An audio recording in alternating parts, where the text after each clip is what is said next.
formando, eu sou do Ceará, mas estou em São Paulo, nesse momento que estou fazendo doutorado aqui em São Paulo. E aí eu vou falar um pouco, porque falar do Plebeu, falar da história dos livros, né? E o Plebeu, ele surgiu porque a Adelaide, que é uma professora da Universidade Federal do Ceará, ela juntou uma grande quantidade de livros na casa dela. E por motivo de saúde ela teve, e por motivo de saúde também por desejo de levar público tudo que ela tinha acumulado de livros, ela tornou pública a sua biblioteca, que era privada, ela levou uma biblioteca, tornou público essa biblioteca, que se tornou o gabinete de leitura. Era um acervo pessoal dela, que ela tornou público, que hoje é um grande acervo, com mais de 20 mil livros, foi difícil lá no Ceará, lá em Fortaleza, fica no centro da cidade, no prédio da Associação Cearense de Imprensa, lá no quinto andar, e é um grande acervo onde tem obras raras do século XIX. Dentre as obras tem toda a história da social, tanto do Brasil, dos clássicos, como também um grande acervo anarquista, um grande acervo dos anarquistas. Então o Plebeu é isso, a ideia do Plebeu é fazer o quê? Primeiro, é um espaço de pesquisa, de leitura aberta ao público, mas também é um espaço para fazer a difusão e não deixar que a memória social dos trabalhadores seja apagada. Nossa ideia fundamental é essa. Nós se juntos anarquistas, os comunistas, os socialistas, um grupo composto por estudantes, militantes, que a gente faz as nossas publicações de forma em parceria com o UFC ou de forma alternativa. Nós fizemos da Maria Lacerda, nós fizemos da Emma Gold recentemente, uma publicação de um livreto, só que não sobrou nenhum para eu trazer para cá. A gente está tentando reeditar esse livreto. E fizemos da Maria Lacerda. A ideia da Maria Lacerda foi da Adelaide, que ela é uma pesquisadora, estudou anarquismo, é uma anarquista, junto com o Alisson também. E todos os pesquisadores, eles são também professores universitários e pesquisadores que se dedicam a tentar levar a difusão da história dos militantes, da história social dos trabalhadores. Então esse livro foi publicado, foi o Plebeu em parceria com a Universidade Federal do Ceará e foi lançado no dia 8 de março em Fortaleza. E aí a gente agora está fazendo, assim, a gente ficou muito feliz, está conseguindo chegar até aqui, fazendo a difusão, porque o mais importante para a gente é fazer com que as pessoas tenham acesso à história, mesmo que ela é apagada pela história oficial, ela é mal contada, uma história mal contada. É preciso fazer com que o conjunto principalmente as gerações mais jovens, tenha acesso a essa literatura que é tão apagada pela história dentro da questão da memória, como é contada oficialmente. Então é isso a ideia do Plebeu, é um lugar que quem puder ir, for em Fortaleza, não deixe de ir lá conhecer, é um lugar muito bonito, eu acho muito bonito, de muitos livros, de muitas coisas interessantes, lá você encontra não só livros, mas você encontra muitas coisas que a Adelaide gosta de, muitas coisas interessantes, ou seja, esculturas. Você vai encontrar muita coisa que você pode apreciar além da pesquisa, a gente fala da boa prosa e da camaradagem entre nós que tem lá, o espírito de camaradagem. Eu acho que é isso e, então, aí a gente fica muito feliz do Plebeu estar aqui, da gente estar divulgando esse livro, da gente estar junto aqui. Eu acho que é isso, o sentimento deve ser esse, de alegria de estar aqui com vocês e conhecendo um pouco também da história da Maria Lacerda e dividindo com os demais, que eu acho que é o mais importante, socializando. Alguém tem alguma questão? Quiser perguntar para ela sobre o gabinete, Plebeu? Você pode também fazer um debate, então depois, né, que comer um amendoim, beber uma aguinha.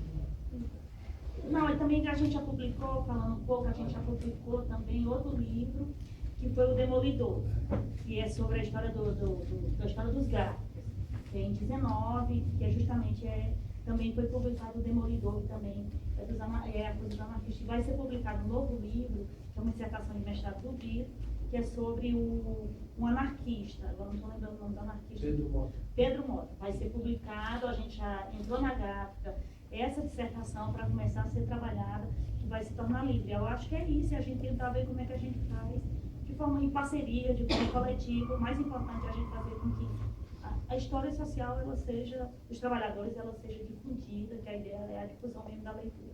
E do amor aos livros, a gente faz muito debate do amor aos livros também. A Maria Lacerda fala da importância do conhecimento, né? Conhecimento para as pessoas poderem, inclusive, com o processo de libertação.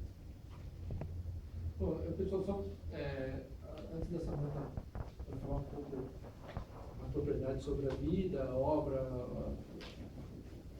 sei lá, o que a gente chama a passagem da Maria Lacerda para o anarquismo, a presença dela no anarquismo, né, que é esse, no caso para a gente, o maior interesse, né, em que pese o que o filme mostra, né, vários momentos da vida dela em que ela teve outros interesses, desde sempre, né, ela teve interesse no e tal, mas enfim. E que o filme também é filme antropológico, assim, mas não é tão emocionante, né, o filme. Pelo menos não achei muito emocionante. A gente pode debater também o que a gente viu no filme e depois o que a Samantha vai falar pra gente. Só queria apresentar rapidamente o livro, que o interessante, uma coisa bem legal que o gabinete tem feito, é a publicações em facsímile, edição facsimilar. Ou seja, é a ideia de pegar o livro original, antigão lá, detonado, escanear ou xerocar, sei lá, fazer algum tratamento gráfico nele e publicar ele conforme ele era no original. Ou seja, isso de certa maneira facilita o trabalho, você não vai digitar o livro inteiro, nem escanear e ter que transformar em Word, sei lá. Você pega tal qual escaneia ele e faz um tratamento, claro, gráfico, né? De problemas que aparecem, e você publica o livro tal como ele é. Isso é muito bom pra gente, porque esse livro, Renovação, ele é raríssimo. Raríssimo, né, Fabrício? Raríssimo, raríssimo, raríssimo. O que a gente teve acesso, assim, tem uma venda, né, na estante virtual, para quem conhece, para quem é viciado em livros assim, né, como nós, alguns de nós, tem uma venda por R$1.000. Por acaso... Que abaixou ainda, né? Era mais caro. Era mais caro? É. Ninguém quer comprar livro por mais R$1.000 da Maria Lacerda. Só que esse, no caso, né, que está sendo vendido lá, pertencia a ela mesma. Né? Sim, ela está autografada. Autografado. Então, enfim, aí tem um mercado aí de livros raros que é uma coisa escrota, né? Assim, que o conhecimento fica restrito a quem paga por esses livros. Quem pode pagar por esse livro raro. Então, a socialização do conhecimento, a partir disso, de escanear um livro antigo, ou republicar esses livros é essencial. E dentro do movimento anarquista, a gente tem que fazer isso, né? É o nosso papel enquanto militantes de qualquer movimento, recontar e contar, né, trazer à luz os personagens da nossa história, as nossas ideias. Então, se a gente não faz a nossa história, vão ser os outros que vão fazer, né, por nós. Ou vão fazer de uma maneira distorcida.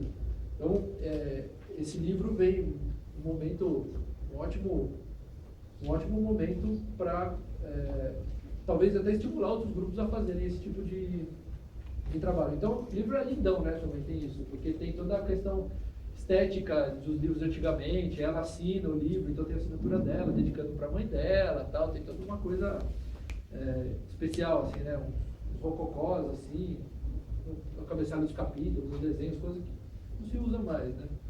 E tem uma questão que é a grafia antiga, né, a grafia que era usual na década de 10, do século XX, né, 1910, 1920. Então ela vai um pouco, não só a grafia, mas também as palavras. Então, vai ter contato com as palavras assim que já não estão mais em uso, né? Às vezes parece mais complicado, mais difícil. O livro, acho que depois tem uma introdução bem interessante, né, da Adelaide, do Alisson e da Camila, que são os três, acho que os três são membros, né, do gabinete. São pesquisadores, professores. Inclusive a Camila estuda a obra da Maria Lacerda. Estuda o quê? A obra da Maria A obra Lacerda. E uma introdução que contextualiza um pouco o livro, né, e a obra, né, da Maria Lacerda. Então, para quem quiser, pode também vão ter essa introdução. E aí, alguns dos temas que ela trata, lendo o livro, a gente percebe que ela não... Alguns dos temas pelos quais ela ficou conhecida, né, posteriormente, não estão nem abordados no livro e muitas vezes abordados de uma maneira diferente como foi passado para a história, né? O tema talvez mais gritante na leitura do livro é a questão do amor livre.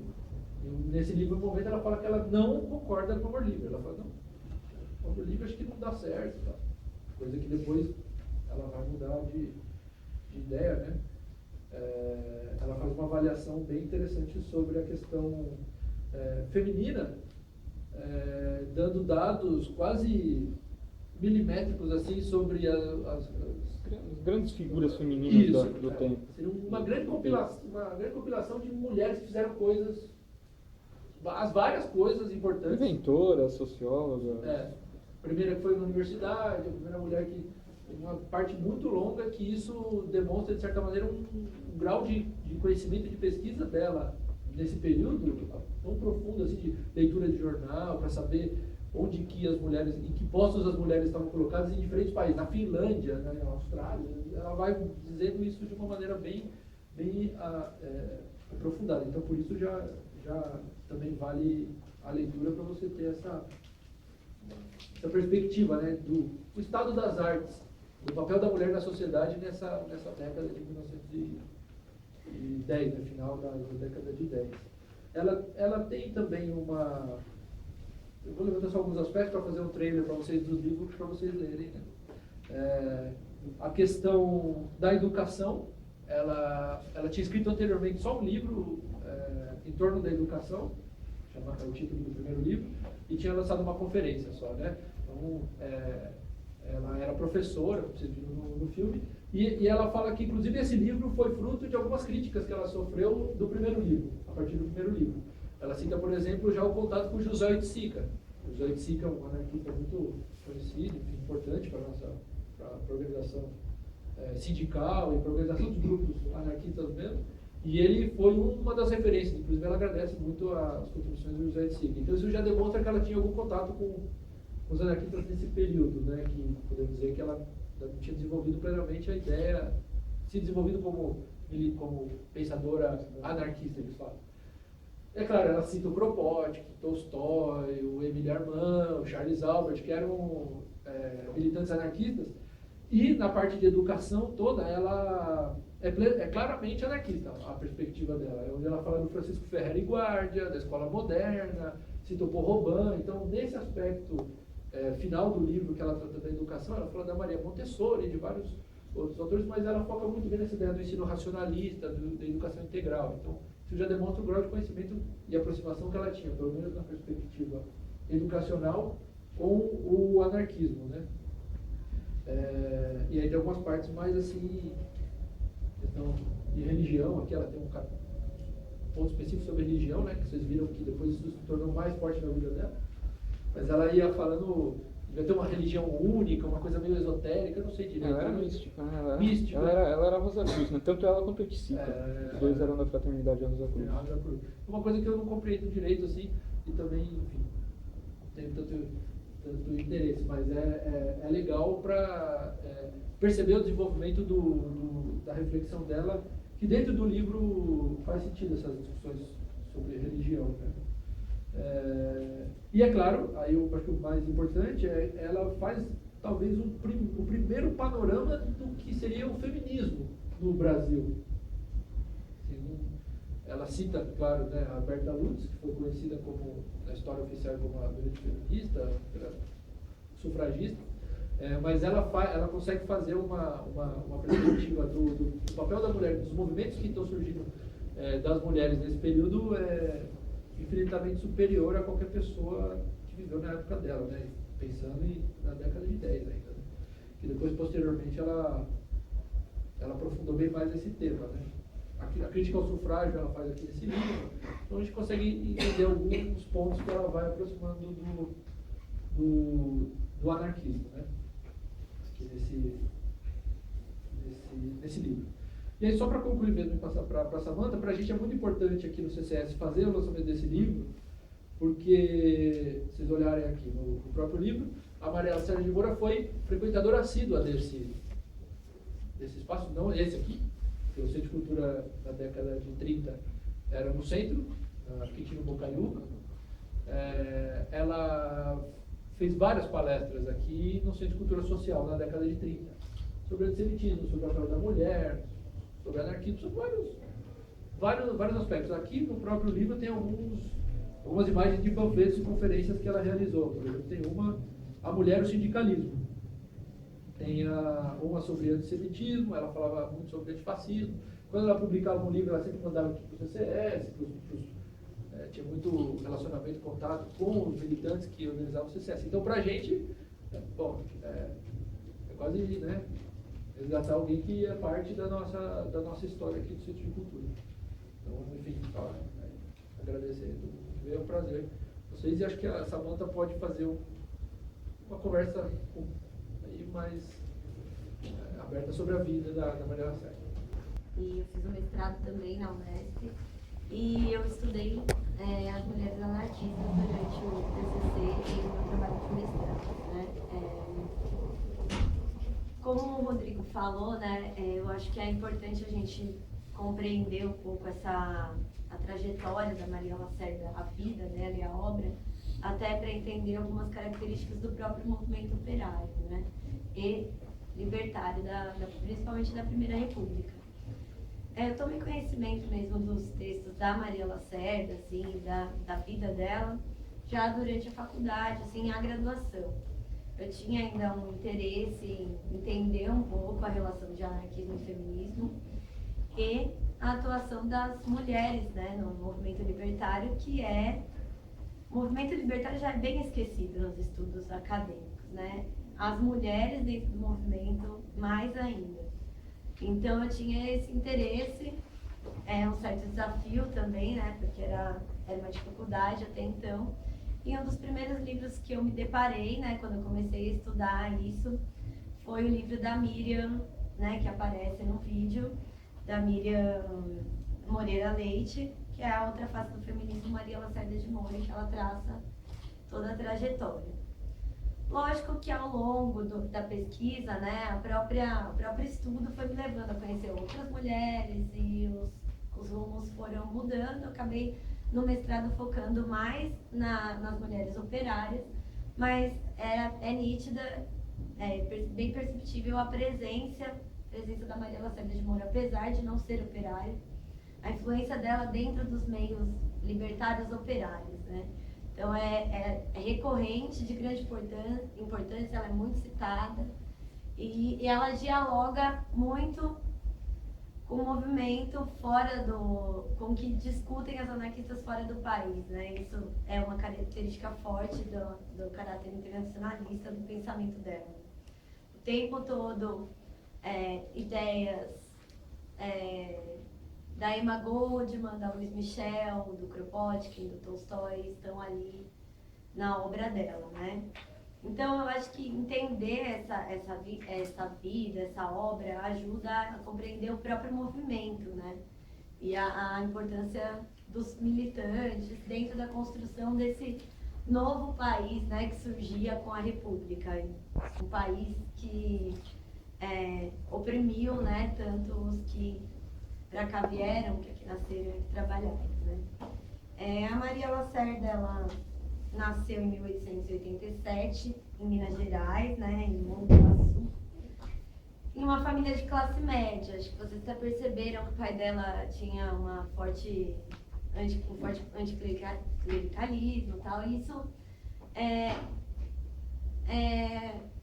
influenciou a sua educação, né? Ela foi logo fazer uma escola normal, se tornou professora, e ao que ela mesma se referia à vida de classe média, a fazer compreender as questões femininas, o quanto que a mulher era submetida dentro da família, e isso vai ser fundamental para depois ela construir, como o Rodrigo falou, né?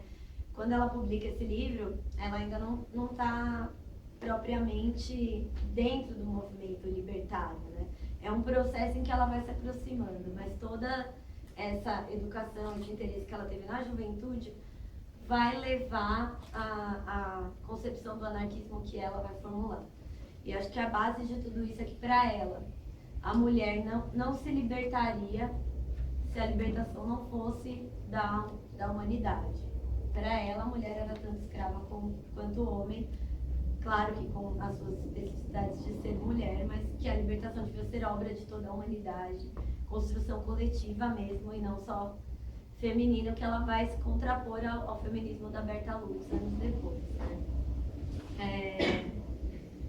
ela já na juventude, ela adere muito às ideias da Berta Lutz, e ela funda, inclusive, em 1921, a Federação Internacional Feminina.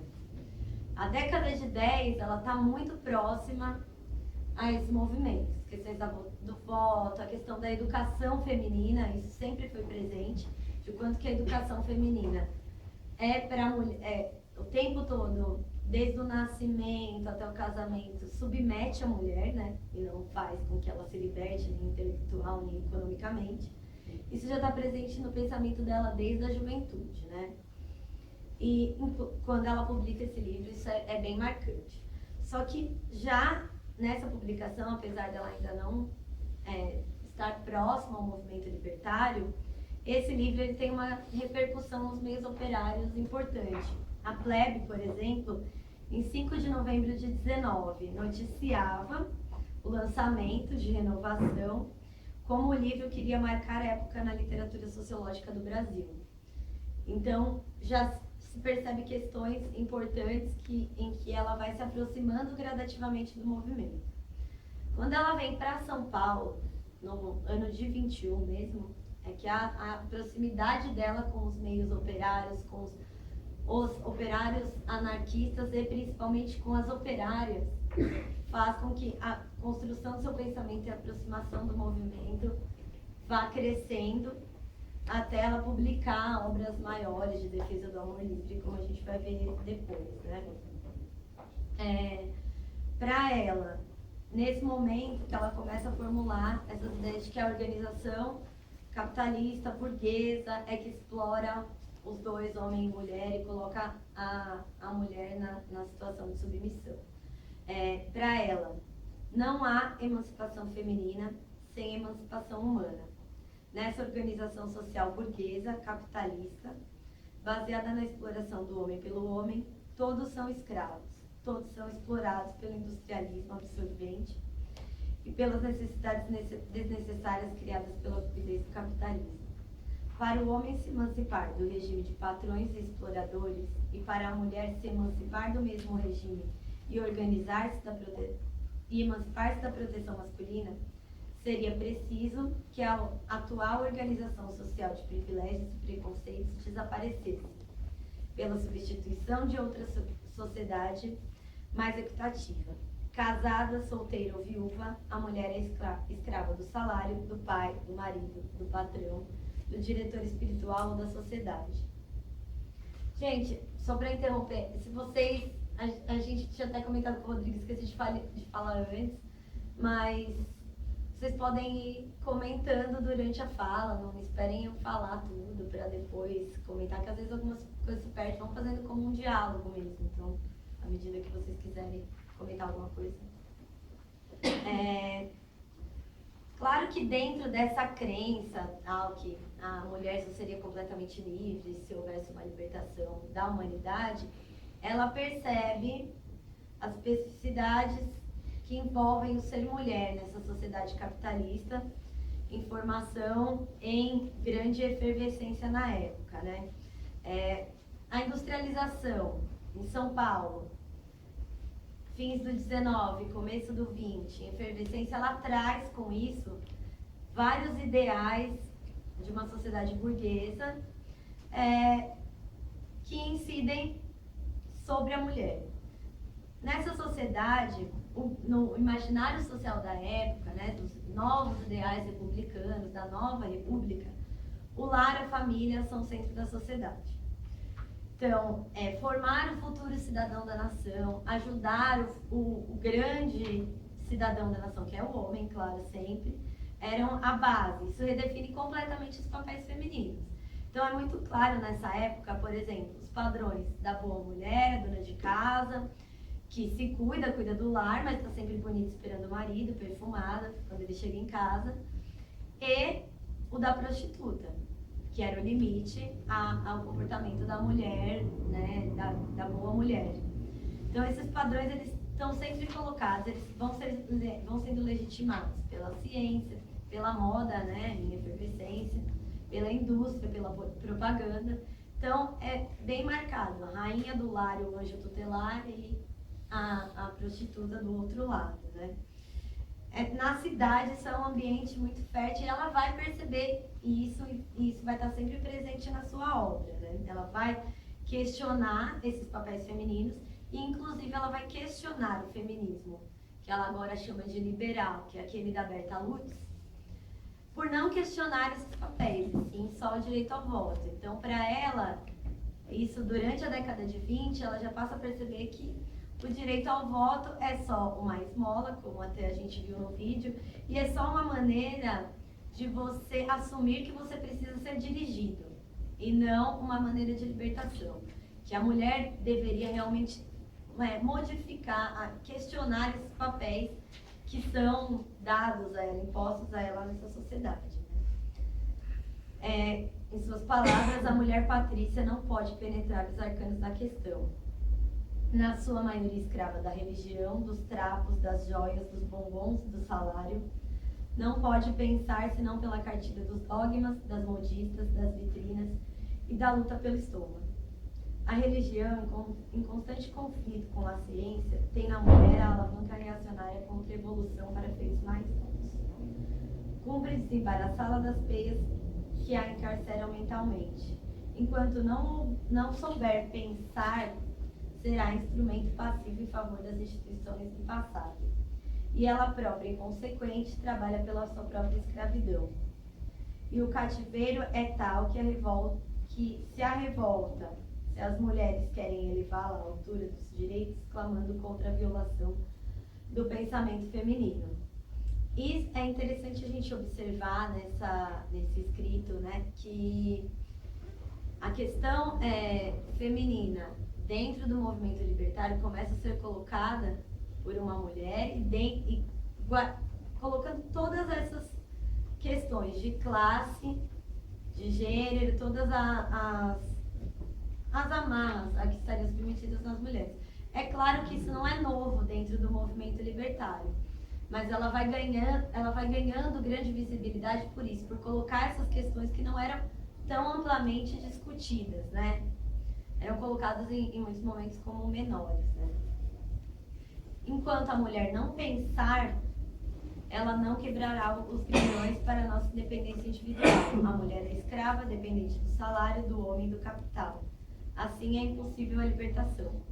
Seu cérebro foi considerado infantil pelo egoísmo masculino dos ancestrais. Com isso, a gente percebe também uma questão central, né? A ação educativa é a base da libertação. A Maria Lacerda, ela vai se opor durante praticamente toda a sua vida aos métodos que ela considerava violentos, né? Ela é assumidamente pacifista, não tem uma postura da não violência. Para ela, a educação sim é a base para a transformação. Transmitir para transformar e transgredir, era o que ela definia. Dentro disso, a educação feminina tinha que ser trabalhada dentro da educação, né? Ela ministrou inúmeras conferências, participou de salões de leitura na Biblioteca Social Inovadora, aqui na Ladeira do Carmo, né, organizada pelos anarquistas. Fez inúmeros comícios e escreveu prefácios para peças libertárias, divulgando amplamente essas ideias, sempre sob essa ótica. Não violência, suprema resistência e ação educativa, né? Nesse sentido, ela se aproxima muito mais, ela reconhece, ela se assume como as ideias muito próximas ao do Tolstói, né? Que ela sempre cita nas obras também. A propaganda para ela e a educação são forças revolucionárias poderosas. A educação científica e racional para ambos os sexos é o mais perfeito instrumento de liberdade. A escola tem efeito deprimente no organismo e na psicose. É o regime do temor, da emulação de castigos e prêmios, de opressão, de esforço e de exigências. A escola atual é instrumento reacionário do passado conservador e rotineiro. É inimiga da civilização, de liberdade e continuadora da escravidão feminina. Durante a década de 20, principalmente do ano de 1924 para frente, ela vai além, ela se aproxima mais ainda das questões femininas, e ela passa a defender o amor livre. É um momento marco, assim, é uma metade da década de 20. Em 24, ela publica o livro A Mulher é uma Degenerada, onde ela vai questionar as teorias científicas da época, que diziam que a mulher tinha tendências naturais a ser degenerada e que por isso ela tinha que ser controlada. Inclusive, há teorias, né, por exemplo, que estudavam, desmembravam o corpo, né, feminino. As mulheres de quadril largo tinham tendência natural a serem prostitutas. Então, elas tinham que ser observadas mais de perto, né? E aí ela vai, nesse livro, questionar todas essas posturas supostamente científicas e religiosas, né? Ela vai questionar o tempo inteiro o clero, a religião católica, como uma das mais importantes instituições para a submissão feminina. Em 26, ela vai publicar outros 2 livros em que ela vai defender o amor livre, a religião do amor e da beleza, e Hanheiner, o amor plural. Ela aprofunda o anticlericalismo, diz que a igreja é uma das principais responsáveis por manter a situação da mulher e que o casamento é uma instituição que, além de oprimir a mulher, mata o amor. Então, ela vai defender o amor livre como a base de tudo, as uniões entre os membros da... E, aliás, nesse ponto é importante a gente pensar, assim, que o casamento nos moldes burgueses, aquele padrão de família, do homem que vai trabalhar, a mulher cuida da casa, isso não é uma prática muito ampla dentro das classes mais baixas da cidade, né? As uniões livres, elas ocorrem por conta das próprias condições, né? E essa aproximação dela, dos operários, ajuda também ela a construir essa ideia de que o único amor possível é o amor livre, a livre união. Ela é a base para a construção de tudo, né? Nesse sentido, eu acho que esse pensamento da Maria Lacerda está muito além mesmo da época, como falaram no filme, porque se a gente for perceber essas questões como controle do corpo, liberdade de escolha, que hoje a gente ainda discute, hoje a gente ainda não superou, ela já colocava na década de 20, porque isso permeia, né, essa ideia do amor livre. A noção de que os sujeitos têm que ter autonomia, independência dentro do relacionamento, né, e não violência, na década de 20 já eram colocadas por ela. Segundo ela, o amor seria, aliás, isso vai ser a base daí pra frente, né, nas suas ideias, de que o amor é a principal força que guiaria e motivaria todos os seres humanos. E justamente por isso só poderia ser livre.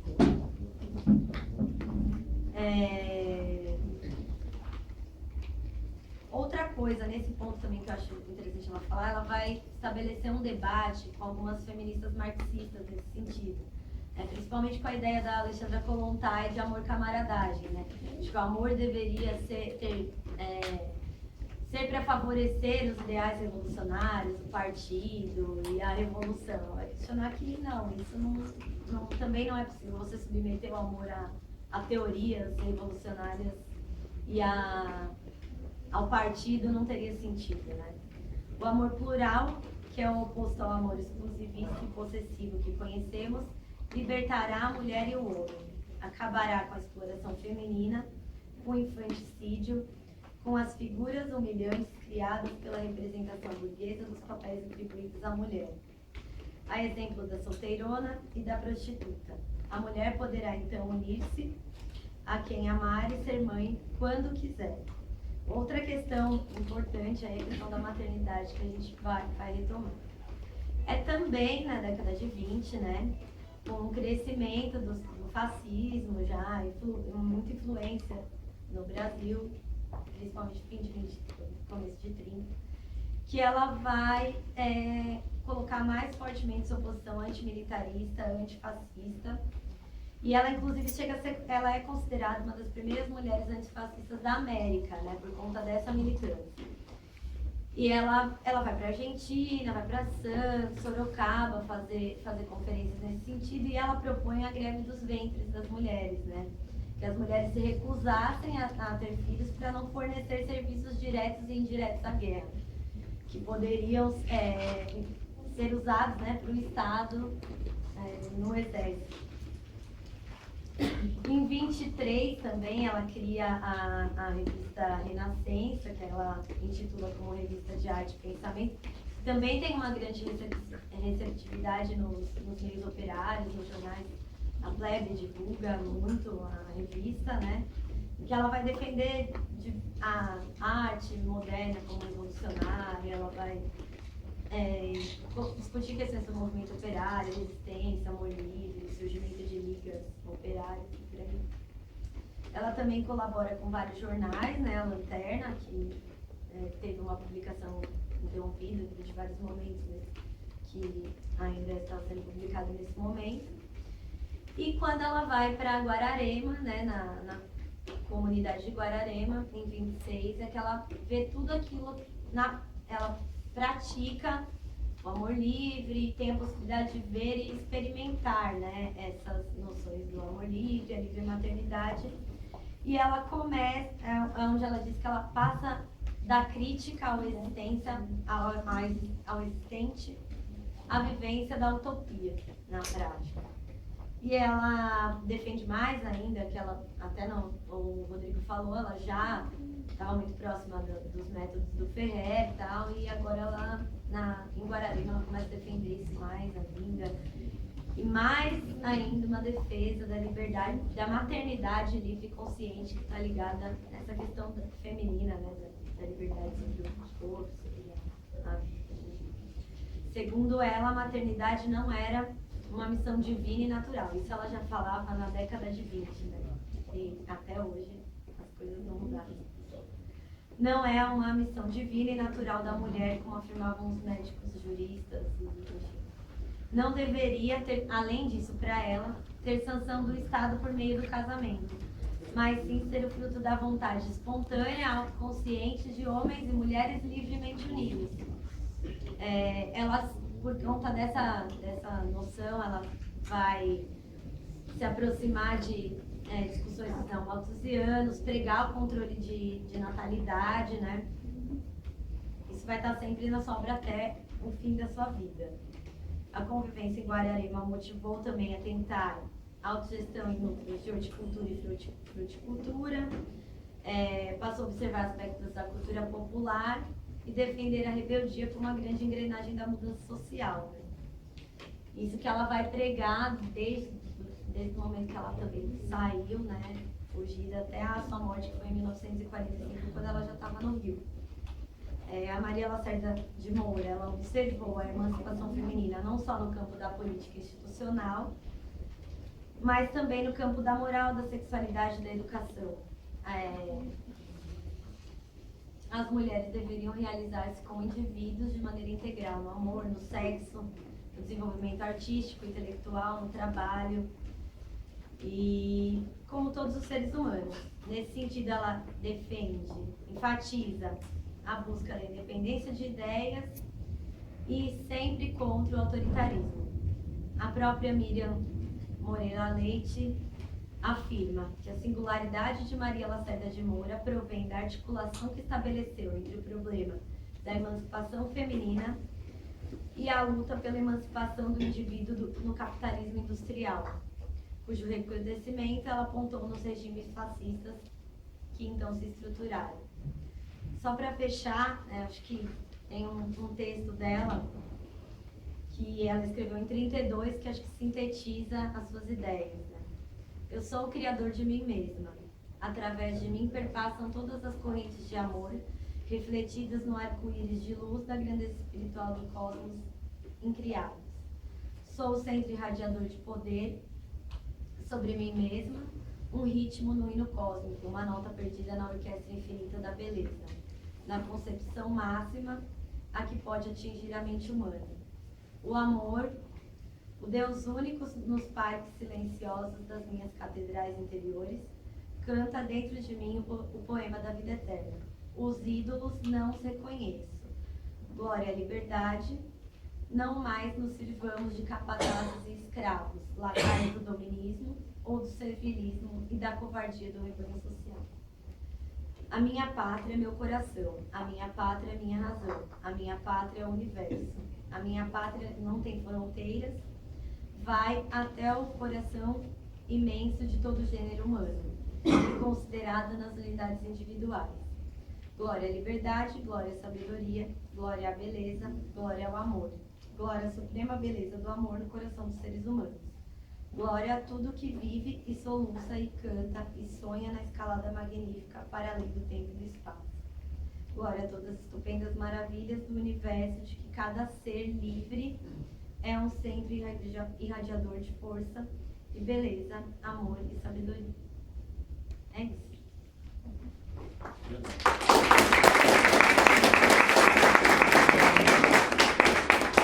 Gostaria de falar bem rapidamente um dado que eu julgo importante na trajetória da Maria Lacerda de Moura. Né?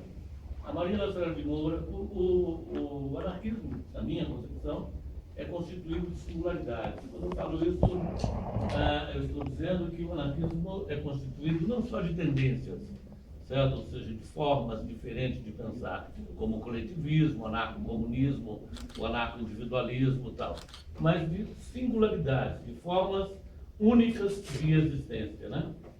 Nesse sentido, a Maria Lacerda de Moura se filia claramente à corrente anarco-individualista. Ela é uma propagandista no Brasil de Ernest Armand, que vai escrever ainda no final do século XIX a Nova Ética Sexual, a propagandista do Hans Hiner, certo? E também se filia, de certa forma, na questão da não violência ao Tolstói, né? que vai influenciar profundamente, por exemplo, Mahatma Gandhi. Né? O próprio Gandhi reconhece a influência que ele recebeu de Tolstói para elaborar o conceito da resistência não violenta. Né? Isso é importante situar essa filiação anarco-individualista, por quê? Porque hoje alguns setores do movimento anarquista, aqueles que se intitulam organizados e que têm todo o direito de se intitular e de ter a sua prática política, acabam, de certa forma, menosprezando e fazendo uma caricatura do que foi o anarco-individualismo. O anarco-individualismo tem uma importância fundamental na questão da subversão dos valores e dos comportamentos, na questão de uma nova ética sexual. São os anarco-individualistas que vão propagar e vão mostrar o poder exercido pela estrutura família, por aquilo que bem mais tarde, já no século XX, vai ser chamado de micropoder. Ou seja, esses micropoderes são esmiuçados pelos individualistas. Então isso eu acho importante, lembrar essa filiação de Maria Lacerda de Moura. A segunda coisa importante é a diferenciação entre amor livre e amor plural, né? Que foram defendidas pelos anarquistas. O amor plural mais pelos individualistas e o amor livre de forma geral. Amor livre significa simplesmente você não se submeter à tutela da igreja e do Estado. Ou seja, para você ter uma relação afetivo-sexual, você não precisa ir no cartório, nem precisa ir na igreja. Você é uma questão da livre vontade dos indivíduos, certo? Para estabelecer essa relação. Isso é o amor livre. O amor plural radicaliza essa questão. O amor plural é quebrar com a ideia da possessividade. Então, tanto o homem quanto a mulher, no próprio documentário, ou seja, a pessoa, a atriz que encarna Maria Lacerda de Moura, ela fala, o amor plural não é promiscuidade. Por quê? Porque a ideia do amor plural é que a mulher tem liberdade para ter quantos parceiros ela quiser, certo? Desde que isso seja num acordo elaborado com quem ele está vivendo, né? E que seja aceito. O homem também tem essa liberdade.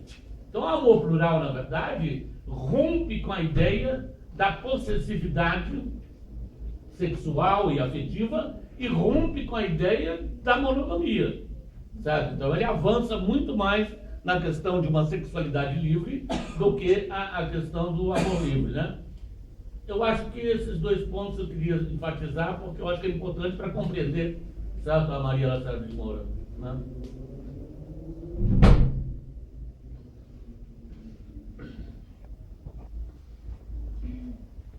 Por que ela não gostava da violência, sendo anarquista e acreditando numa paz?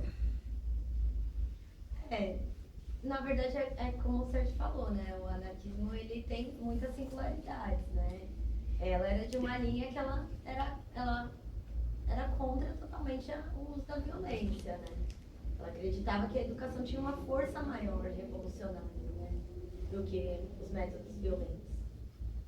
Mas teve um momento que citam ela como, não sei se por conta da rebeldia dela, entendem, né, que ela era uma pessoa violenta.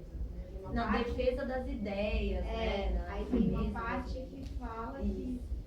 que não, né, tentando explicar o que ela está, né, era tão violento as ideias dela naquela época que ela passava a imagem de ser alguém.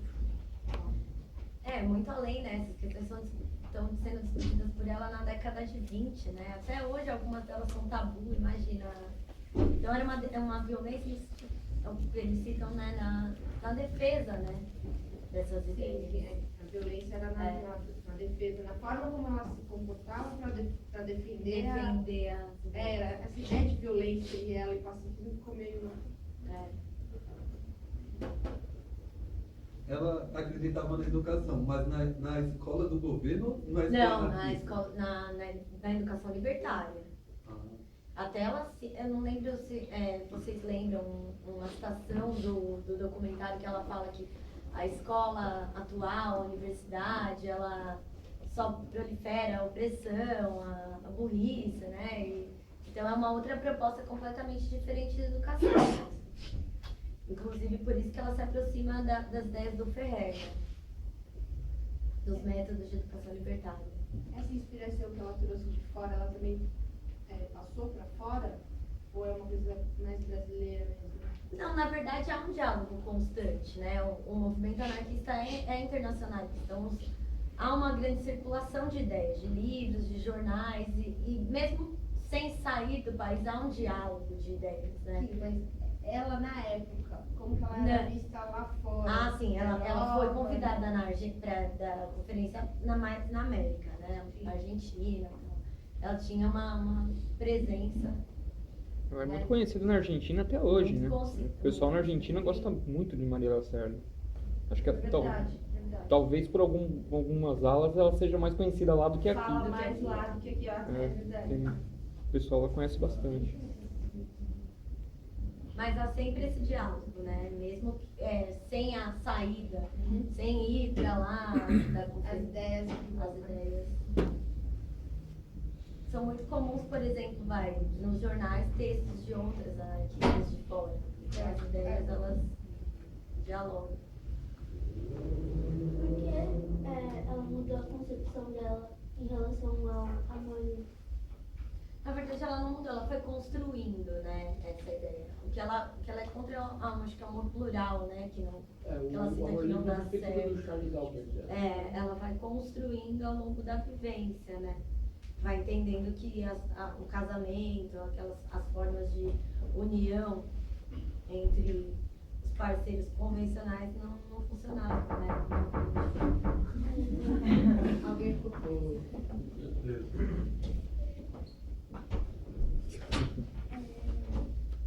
Eu tenho uma dúvida. No caso tentando trazer para hoje, né? Porque naquela época não tinha métodos anticoncepcionais, né? Assim, acho que tinha o preservativo, que era uma coisa muito limitada e pouquíssimas pessoas conheciam e usavam alguma, não sei, tripa de animais, né? Não sei se você já ouviu falar disso nessa época.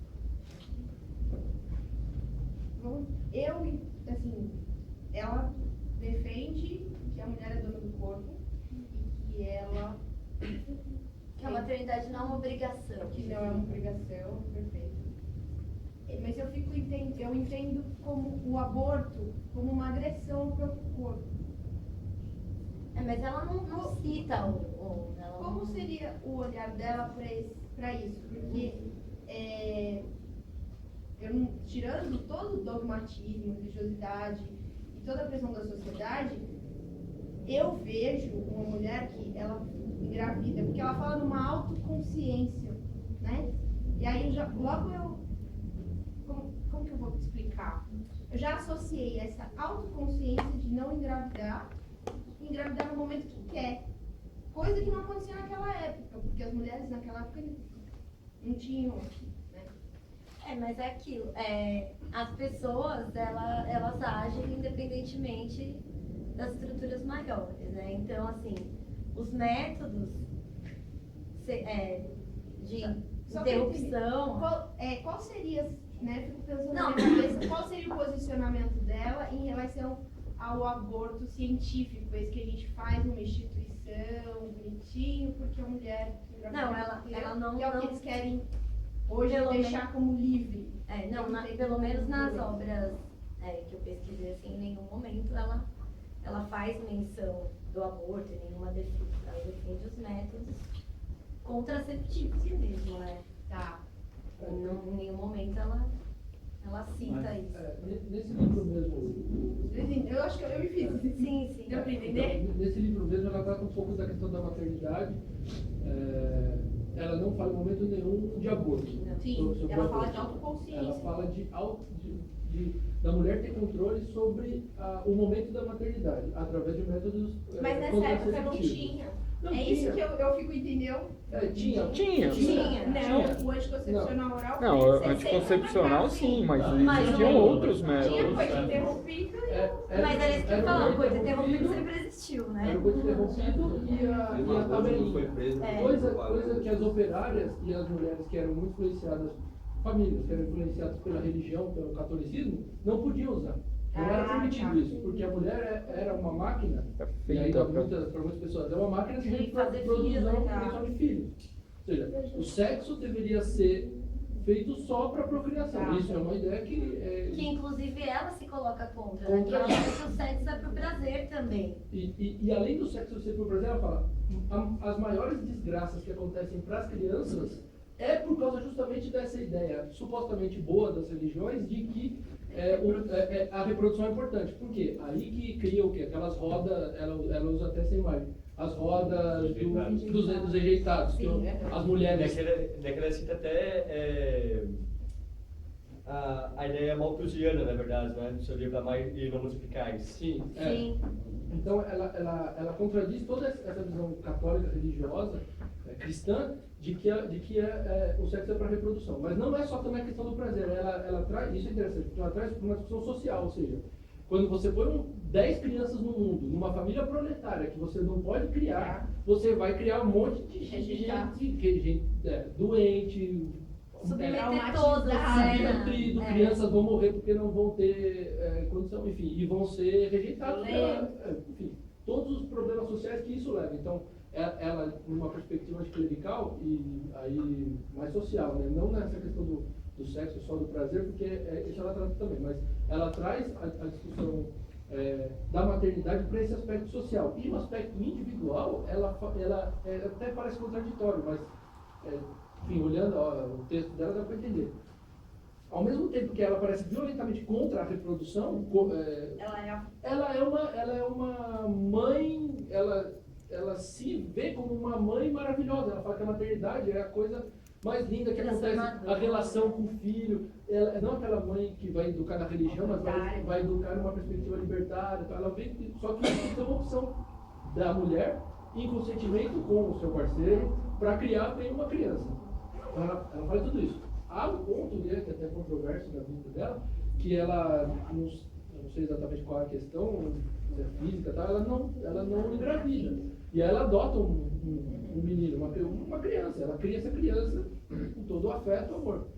Só que, para tristeza dela, esse criança se torna adulto e se torna fascista.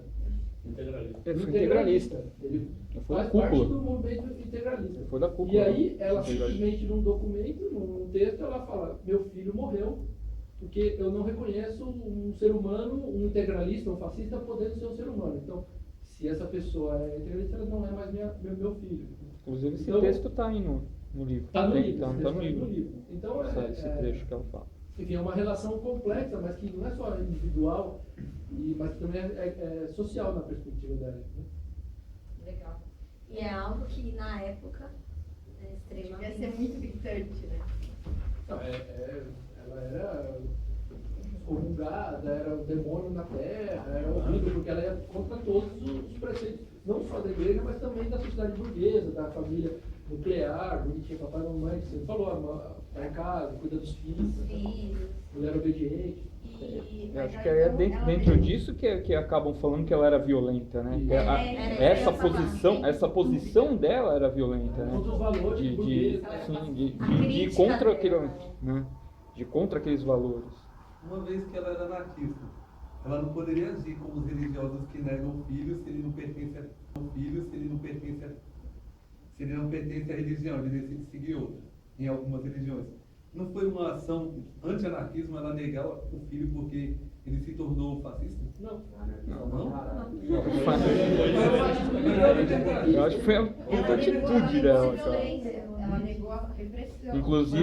Inclusive, quando ela renega, ela fala que ela jamais poderia compactuar. Ela se adaptou como uma forma de anarquista, por quê? Porque a questão humana, a partir do momento que você tem um aspecto autoritário, você nega a questão humana. Na verdade, você isola o indivíduo de sua própria autonomia, entendeu? Então, ou seja, nesse sentido, ela foi completamente anarquista, completamente humana, porque ela negou qualquer espécie de controle de cima para baixo, em questão religiosa, questão do filho educativo, em questão daquela situação mais autoritária. Nesse texto, quando ela fala que o filho dela morreu tudo, Não é que ele não foi foi reproduzido máquina, que o filho dela militava numa organização, o integralismo, que era o fascismo, o caboclo, o fascismo que defendia a violência, defendia o preconceito, defendia tudo que era contra o que a Maria Lacerda de Moura durante a vida inteira fez. Ou seja, então ela negou o filho com muita dor, mas porque era impossível conviver política e ideologicamente com a postura do fascismo. Tem galinhas verdes. Tem o texto aqui, ó. Pois bem, meu filho morreu. Somos a ponte entre duas épocas. Não é mais possível nenhuma atitude ambígua. Ele é soldado da igreja, do despotismo, do terror, da violência pela violência. Eu, de há muito, me alistei no exército da paz e defendi pela razão e pelo coração a liberdade contra a autoridade. Como que você não vai negar uma coisa dessa? Mas ela queria uma pessoa igual, ela queria que o filho dela se tornasse um tipo de anarquista. É que é o problema. É querer pessoas de pensamento igual. Não é a divergência do time, né, cara? Não o Palmeiras ou do Corinthians. É questão de princípio. A pessoa puta escrota, aí você vai ficar passando a mão na cabeça? Vai não é E só porque é filho, qual que é a relação? Seu filho pode ser um canalha. Seu pai pode ser sua mãe, seu pai, sua mãe, seu irmão. Você vai aceitar aquilo porque Você rompe, né? Você rompe com isso, e é justamente a visão dela. E eu acho que ela vai além, porque quando você vê um fascista integralista dessa forma, ela diz aí, ela fala, ele perde toda a característica humana. Por quê? Porque uma pessoa que se propõe a matar, a aprisionar, que é o que ele falou, colocar a autoridade acima de tudo, ele perde a humanidade, ele perde. Como que você vai, mesmo respeitando a liberdade de toda forma, vai concordar com uma coisa assim? Com alguém que tá contra ele é livre para ele ser fascista, ela é livre para não querer ele como filho. É um tipo de jeito só, isso é reducionismo. Cara, ele viria todos nós mortos, por exemplo. Se você tem um amigo seu que vira fascista, você vai fazer o quê? Você vai continuar sendo amigo dele? Eu viro as costas, cara. Eu viro as costas. Qual a diferença de ser filho? Você vai continuar sendo brother dele porque ele é seu amigo de infância. Sabe qual que é a diferença aí, no caso, que seria muito dramática, na verdade? A questão você ter uma família genealógica, na verdade, você respeitar porque são filho, porque tem aquela tradição, e no anarquismo, na verdade, assim, não subtém isso, na verdade. Você, tipo assim, você vai ter questão de solidária, na verdade. Você vai respeitar um ser humano ou outro, na verdade, você vai, tipo, por convívios de ideias, ou por funções de trabalho, ou por áreas locais, na verdade, e não por repressão. A partir do momento que uma pessoa está te oprimindo de uma forma de cima para baixo, para cima, ou seja, está te colocando num patamar como se fosse um ser Deus, ou um ser, tipo, vamos dizer assim, não pode ser papel de família como questão de igualdade, na verdade. Porque família, na verdade, ele se impõe uma forma de identitária, uma questão humana. Mas a partir do momento que um ser superior te trata como uma forma de máquinas, robôs, como fascismo, como integralismo, como todas essas condutas autoritárias impõem, rompe com a questão humana. Então, se rompe com a questão humana, rompe com a questão dos princípios da família, que o anarquismo chama como humanidade.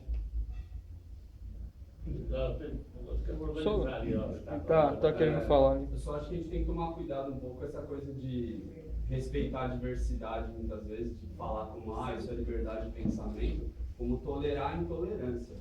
Eu acho que a gente tem que ter muito em vista que é inimigo, e inimigo a gente combate, a gente não passa a mão na cabeça ou vou tolerar. Uma coisa é você ter um pensamento estratégico diferente ou algumas coisas diferentes. Outra coisa é você ser completamente oposto e pregar a intolerância. Quem prega a intolerância, pelo menos na minha visão enquanto anarquista, é na bala mesmo.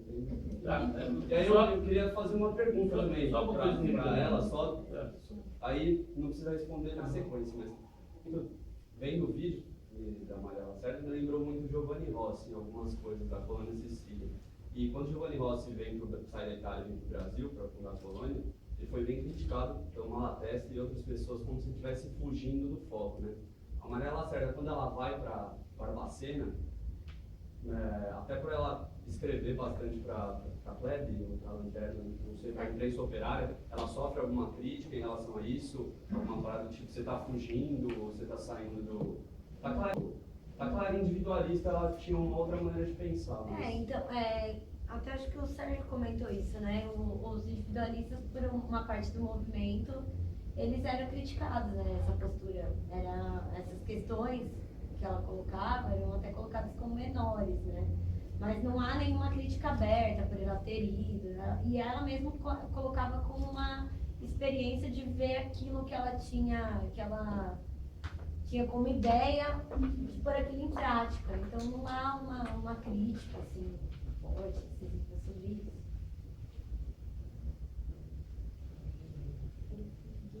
Não. Ela morreu quando? 45. Quem tinha? Mas ao contrário também, né? Há umas cartas da Maria Lacerda que ela fala algumas críticas até bastante duras às companheiras, talvez o movimento. Então, acho que compôs um lado ou outro, mas ela não compôs ninguém, não. Não tinha fala. Aqui, além de anarquista individualista, ela tinha uma perspectiva que ela não conseguia lidar se dar bem em nenhuma organização. Nem entre os anarquistas, nem entre os espíritas, o esotérico, Rosa Cruz, Clube da Esquina, Guarani, em lugar nenhum ela conseguia, de certa maneira, ter uma relação coletiva. Então ela sempre as pessoas criaram conflitos entre si e ela, de alguma maneira, ou era se retirava, a maior parte ela se retirava dessas instituições. Então ela participava de uma liga fraterna, uma coisa meio esotérica, também saiu fora. A Sociedade Rosa Cruz, acho que foi a única que ela ainda ficou. Não, ela saiu também. Ela saiu e depois voltou. Inclusive tem um texto na Plebe que ela fala, a partir de hoje não sou mais Rosa Cruz, porque eles apoiaram o fascismo, não sei o que, eu não concordo com isso, tô fora. E depois no fim da vida ela volta. No fim da vida ela volta.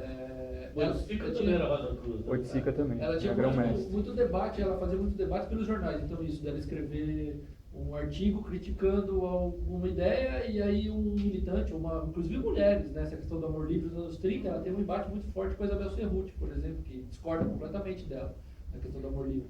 Então elas ficam trocando críticas, mas visões diferentes através dos jornais, né? E ela sempre ia até os últimos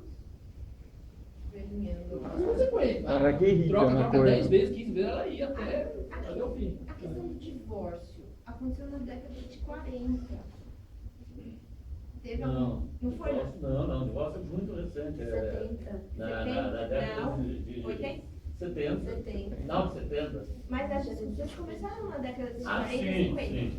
Teve alguma influência desses movimentos para acontecer? Porque antes era, né? A influência das ideias, da Maria Lacerda, da Emma Goldman, elas são nítidas no movimento feminista, né, mais recente, depois de 60, 70. Essas questões, elas voltam a ser colocadas, é claro que se outras questões são colocadas junto com isso, mas tem muita influência sobre os movimentos feministas da década de 60 e 70, principalmente. Que foi quando desculpa, mas é que eu me lembro que eu li um texto de 40 e poucos que tinha uma discussão em relação ao divórcio. Acho que era o desquite, não era nem Desquite, divórcio. isso. Desquite, era outra coisa. Era outra coisa. O desquite, por exemplo, você que Verdade. existiu antes do divórcio, mas você uma vez desquitado, inclusive era um estigma ser desquitado pela sua mulher, uma vez desquitado você não podia casar de novo. O que é uma coisa completamente absurda, mas era essa a lei. Então. Certo? Era essa a lei. Mas isso é uma discussão que começa assim, na década de 40 e vai ser aprovada assim, na década de 50.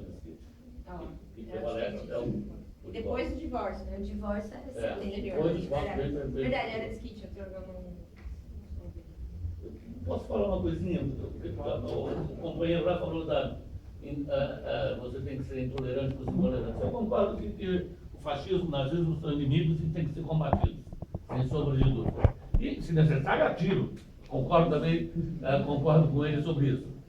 Agora, quanto ao respeito àqueles que não pensam como você, eu acho que isso é uma tarefa essencial, cada vez mais essencial para os anarquistas. Porque seria muita pretensão e seria muita ilusão. Primeiro que, antes de falar que seria muita pretensão, por quê? E muita ilusão, isso, os anarquistas, historicamente, certo? Na sua gênese histórica, sempre fizeram isso. É só lembrar, por exemplo, de episódios da Guerra Civil Espanhola, em que a CNT, você tinha, dentro do amplo movimento anarquista espanhol, setores minoritários que eram naturistas, que eram pacifistas, que eram vegetarianos e que se recusavam a pegar em armas contra o fascismo, porque eram pacifistas e não aceitavam isso. E viviam em comunidades, em pequenas comunas. A CNT e a FAI deslocava trabalhadores armados para proteger essas comunidades. Ou seja, quer mais respeito à diferença que isso, é impossível de achar. Sabe? Então isso faz parte da trajetória anarquista, esse respeito à diferença. E isso não pode ser perdido.